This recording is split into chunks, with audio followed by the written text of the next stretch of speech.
TRS party Palakurthi సైన్యానికి నా యొక్క శుభాకాంక్షలు. అదేవిధంగా ప్రింట్ అండ్ ఎలక్ట్రానిక్ మీడియాకి నా యొక్క ధన్యవాదాలు. నిన్న జరిగిన ఒక సంఘటన చూస్తే చాలా బాధాకరంగా ఉన్నది. ఏంటి అంటే స్వయాన ప్రభుత్వ కార్యాలయం అయినటువంటి ఎమ్మెల్యే క్యాంప్ ఆఫీస్లో చట్ట విరుద్ధంగా దాన్ని తుంగలో దొక్కి వారి యొక్క స్వయంగా వారు అమెరికా నుంచి తీసుకొచ్చిన డబ్బుతోటి కట్టినటువంటి ఒక పార్టీ ఆఫీస్ లెక్క భావించి వారికి సంబంధించినటువంటి ఒక తొత్తులు కాంగ్రెస్ నాయకులను అక్కడ కూర్చోబెట్టి ఇలా దయాకర్ రావు గారిని విమర్శించడం జరిగింది. మేము ఈ పాలకుర్తి నియోజకవర్గంలో ఉన్నటువంటి ఎంఆర్ఓ గారు కానీ పోలీస్ డిపార్ట్మెంట్ కానీ అదేవిధంగా కలెక్టర్లకు అప్పీల్ చేస్తూ ఉంటాం. ఏంటి అంటే ఒక ప్రభుత్వ కార్యాలయంలో పార్టీకి సంబంధించిన సమావేశం పెట్టడం అనేది this is completely against to act. IPC 188 ప్రకారము ఇది టోటల్లీ రాంగ్. అదేవిధంగా సెక్షన్ 409 కూడా దాని కిందికి వస్తుంది. సో మీరు ఎంత త్వరగా దాని మీద చర్యలు తీసుకుంటే అంత మంచిది. లేని పక్షంలో మేము దాని మీద మా యొక్క పార్టీ ఆదేశానుసారం మేము దాని పైకి పోయే అవకాశం ఉంది. సరే, అది ఇంకోటి ఆడ కూర్చోబెట్టి మా దయాకర్ రావు గారిని విమర్శించే ప్రయత్నం జరిగింది. దేనికి విమర్శిస్తారు? మీరు ఇచ్చిన 6 గ్యారంటీలు 420 హామీలు కాకుండా స్వయాన ఈ యొక్క యశస్వి రెడ్డి గారు స్వయం ప్రకటిత ఇన్ఛార్జ్ అయినటువంటి ఝాన్సీ రెడ్డి గారు స్వయం ప్రకటిత ఇన్ఛార్జ్ అంటే వారికి సంబంధించిన పార్టీ వారికి ఇన్ఛార్జ్ అయిన బాధ్యతలు ఎక్కడ ఇవ్వలేదు. అదేవిధంగా వారికి ఆధార్ కార్డు కానీ వారి ఇక్కడ నివసించే వాళ్ళు ఇక్కడ పౌరసత్వం కలిగిన వ్యక్తి కాదు. వారి యొక్క ఆదేశానుసారం దయాకర్ రావు గారిని విమర్శించే ప్రయత్నం చేశారు. ఫస్ట్ వీళ్ళు చేయాల్సిన పని ఏంటి అంటే అక్కడ కూర్చోబెట్టి మాట్లాడిన వాళ్ళకి ఒక శిక్షణ తరగతులు నిర్వహించాలి. అసలు ఏం మాట్లాడుతున్నారో ఏం వాళ్ళకి అర్థం కాని పరిస్థితి. ఇప్పుడు మేము మాట్లాడితే మాకు పదవులు వస్తాయి కావచ్చు, మేము అటల్ చింపుకుంటే మాకు పదవులు వస్తాయి కావచ్చు అని చెప్పేసి ఉద్దేశంలో భాగంగా ఇవాళ దయాకర్ రావు గారిని విమర్శించే ప్రయత్నం చేశారు. అసలు దయాకర్ రావుని విమర్శించే స్థాయి అయ్యేళ్ళకు దయాకర్ రావు అనేటోడు ఒక యూనివర్స్ లీడరు. అతను ఒక టాల్ పర్సనాలిటీ. దేశం మొత్తంలో పంచాయతీరాజ్ శాఖకి 21 అవార్డులు వస్తే ఒక తెలంగాణ రాష్ట్రానికి 19 అవార్డులు తీసుకొచ్చిన ఘనత దయాకర్ రావు గారికి ఉంది. దయాకర్ రావు గారికి యశస్వి రెడ్డికి ఝాన్సీ రెడ్డికి పొందన్నా అసలు మీరు ఏం అవగాహన ఉండి మాట్లాడుతుర్రా అవగాహన లేక మాట్లాడుతుర్రా మాకు అర్థం కాని పరిస్థితి. అదేవిధంగా ఈ దయాకర్ రావు గారికి ఈ యొక్క పాలకుర్తి కాన్స్టిట్యూన్సీలో 6 మండలాలు ఒక మున్సిపాలిటీ ఉన్నది అనేది దయాకర్ రావు గారికి తెలుసు. కానీ యశస్వి రెడ్డి గారికి తెలుసా? ఆ మండల పార్టీ అధ్యక్షులు వాళ్ళ కాంగ్రెస్ పార్టీ అధ్యక్షులకు పేరు తెలుసా? తెలియదు.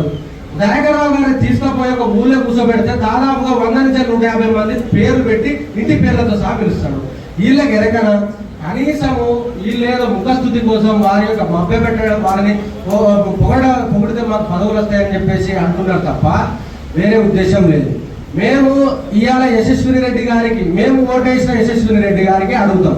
ఈ ఝాన్సీ రెడ్డి అనే ఆమె మాకు సంబంధం లేని వ్యక్తి. ఆమె ప్రెస్ పాస్ కింద ఇక్కడ తెలంగాణ రాష్ట్రంలో పాలకుర్తి ప్రాంతంలో ఉంటుంది తప్ప ఆమెకు ఎటువంటి ఏం లేదు. ఆమె టూరిస్ట్ వచ్చింది. టూరిజం ఇక్కడ దయాకర్ రావు గారు చేసినటువంటి అభివృద్ధి పనులు రోడ్లను చూడాలి వెళ్ళిపోవాలి అంతే తప్ప ఆమె చేయాల్సిన అవసరం లేదు. రేపటి రోజున మీరు గల్లా ఎగరేసుకొని మాట్లాడుతున్నారు గాడులకు మేము ఒకటే హెచ్చరిస్తా ఉన్నాము. సంవత్సరంన్నర కాలం గడిచిపోయింది. రానున్న 3 సంవత్సరాలు ఓపిక పడతాము. ఆ తర్వాత వచ్చేది ఈ పాలకుర్తి ప్రాంతంలో దయాకర్ రావు గారు ఎమ్మెల్యేగా గెలుస్తారు. అదేవిధంగా మంత్రి అవ్వడం తథ్యం. నా కొడుకులారా మీరు ఇక్కడ తిరుగుతారా?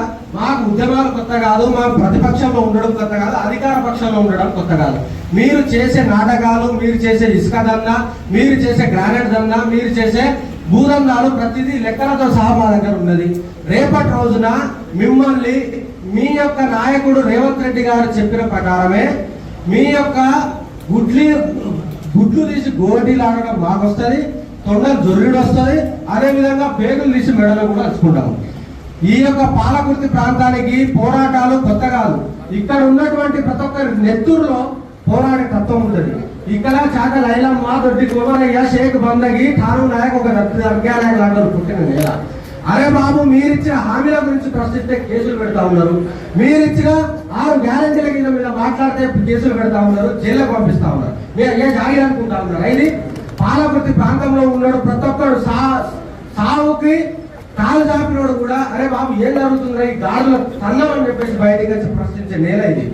ఒక్కొక్కరిని ఉరికిచ్చే రోజులు చాలా దగ్గరలోనే ఉన్నాయి. ఒళ్ళు దగ్గర పెట్టుకొని మాట్లాడాలి. దయచేసి చెప్తా ఉన్నాము, మీరు పాలన మీద మీరిచ్చిన హామీలను, మీరిచ్చిన 6 గ్యారెంటీలు 420 హామీలను ఎట్లా అమలు చేయాలి? ఇక్కడ పాలకుర్తి ప్రాంతంలో దయాకర్రావు ఇచ్చిన హామీల కంటే ఒక్క మెరుపు ఒక పని మంచిగా చేద్దామని చెప్పేసి దాని మీద కాన్సన్ట్రేట్ చేయండి తప్ప మా యొక్క మిమ్మల్ని అడిగినందుకు మా యొక్క కార్యకర్తల మీద మీరు కేసులు పెట్టి మీరు జైలుకు పంపుతామని చెప్పి చూస్తే మాత్రము సహించే ప్రాంతం ఇది కాదు. బీఆర్ఎస్ పార్టీ అందులో ఒకటి కాదు. ఇంకొకటి హెచ్చరిస్తా ఉన్నాం. మొన్న మేము పాలకుర్తి సోమేశ్వర స్వామి గారు, అదేవిధంగా బ్రహ్మం గారు, అదేవిధంగా ఆంజనేయ స్వామి గారు కలిసి ఒక మీటింగ్ ఏర్పాటు చేసుకున్నారు. ఎక్కడ? స్వర్గంలో. ఏమని అంటే మన సోమేశ్వర స్వామి గారు వచ్చేసి ఆంజనేయ స్వామికి ఇట్లా మా పాలకుర్తిలో అలవిగాని హామీలు ఇచ్చిన వీళ్ళు అసలు ఏం చేయాలో అర్థమైతలేదు అని చెప్పేసి ఆంజనేయ స్వామితో అంటే ఆంజనేయ స్వామి గారు ఏమన్నారంట తెలుసా? లంకలో ఉన్నటువంటి సీతారామ వారినైనా తీసుకురావడం సులభం కానీ మీ యొక్క పాలకుర్తి ప్రాంతంలో ఇచ్చినటువంటి హామీలను నెరవేర్చడం సులభం కాదు ఆయన అని చెప్పేసి ఆయన సెలవు అని చెప్పేసి వెళ్ళిపోయిందట. అదేవిధంగా బ్రహ్మం గారు సృష్టికర్త అంటే బ్రహ్మం గారు ఒక సృష్టిని సృష్టించే సృష్టికర్త. ఇంకా 2-3 సృష్టిలను సృష్టించవచ్చు కానీ వీళ్ళు యశస్విని రెడ్డి గారు, ఝాన్సీ రెడ్డి గారు ఇచ్చినటువంటి హామీలను నెరవేర్చుడు మా తరం కాదని చెప్పేసి ఆయన కూడా భయాందోళనతో బయటికి పోయే పరిస్థితి. అంటే దేవుళ్ళు సైతము వీళ్ళని చూస్తే, వీళ్ళ హామీలను చూస్తే భయపడతా ఉన్నారు. అసలు ఏం చేస్తున్నారు? నాడు దయాకర్రావు గారి యొక్క పాలనలో చక్కెర బుక్కిన ఈ ప్రజలు ఈ యశస్విని రెడ్డి గారి యొక్క పాలనలో తౌడు బుక్కే పరిస్థితి వచ్చింది. ఎందుకు వచ్చింది? దయాకర్రావు గారు నిర్మించినటువంటి రోడ్డును, వాళ్ళు సంక్షేమ పథకాలు ఇచ్చినటువంటి ఆ దారిని కంటిన్యూ చేస్తే ఆటోమేటిక్ గా ప్రతి ఒక్కరికి అందుతుంది కదా. మీరు ఆ సోయి లేకుండా పొద్దుగాలు వేస్తే దయాకర్రావు గారిని తిడితే మేము హైలైట్ అవుతామని అనుకుంటే మాత్రము మీ యొక్క మూర్ఖత్వము, మీ యొక్క భ్రమగానే ఈ యొక్క మీ యొక్క పాలకుర్తి ప్రాంత ప్రజలు గమనిస్తా ఉన్నారు. ఖబర్దార్, మేము ఇప్పటికైనా మించిపోయింది ఏమీ లేదు. మీరు ఇచ్చిన హామీల మీద దృష్టి పెట్టండి. ఎమ్మెల్యే గారికి మేము రిక్వెస్ట్ చేస్తా ఉన్నాం, మీరు వచ్చిన నెక్స్ట్ డే నుంచే మీ యొక్క ప్రతి నెల జీతము ఒక పేద కుటుంబానికి సాయం చేస్తామని చెప్పారు. కనీసం ఇప్పటి వరకు ఏ ఒక్క కుటుంబానికి ఇచ్చిన దాఖలాలు లేవు. అదేవిధంగా ఇక్కడ నిరుద్యోగులకు మీరు స్కిల్ డెవలప్మెంట్, స్కిల్ నేర్పించి దాదాపు ఒక సంవత్సరంలో 500 నుంచి 1000 మందికి స్కిల్ నేర్పించి పక్క దేశంలో మా సొంత డబ్బులతోటి మేము చదువు నేర్పించి వాళ్ళకు ఉద్యోగం ఇప్పిస్తా అని చెప్పారు. కనీసం ఇప్పటి వరకు ఆ స్కిల్ ఇవ్వడం అక్కడే ఉన్నది. ఏ ఒక్కరు కూడా మీరు దాదాపుగా మీరు రేవంత్ రెడ్డి గారు ఢిల్లీకి పోయినట్టు అమెరికా పోయేస్తారు తప్ప ఏ ఒక్క పేద విద్యార్థి ఇక్కడ నుంచి పక్క దేశం పోయిన దాఖలాలు లేవు, ఉద్యోగాలు లేవు. మీరు ఇచ్చే హామీల మీద మాట్లాడకుండా ఇలా దయాకర్రావు గారిని మీరు విమర్శిస్తే ఈ చరిత్ర క్షమించదు. మా యొక్క జడ్పీటీసీ గారు అన్నట్టు సూర్యుని మీద ఉమ్మేసినట్టే. ఒక టాప్ పర్సనాలిటీ అయినటువంటి దయాకర్రావుని మీరు విమర్శిస్తే ఈ చరిత్ర క్షమించదు. తస్మాత్ జాగ్రత్త అని చెప్పేసి మేము హెచ్చరిస్తా ఉన్నాం. రేపటి రోజున మీరు ఇచ్చిన హామీలు నెరవేర్చకపోతే ఈ యొక్క కాంగ్రెస్ నాయకులకు ఎవరైనా సరే ఊళ్ళలోకి వస్తే మాత్రము మీ యొక్క వంటి మీద బట్టలు ఉండవు.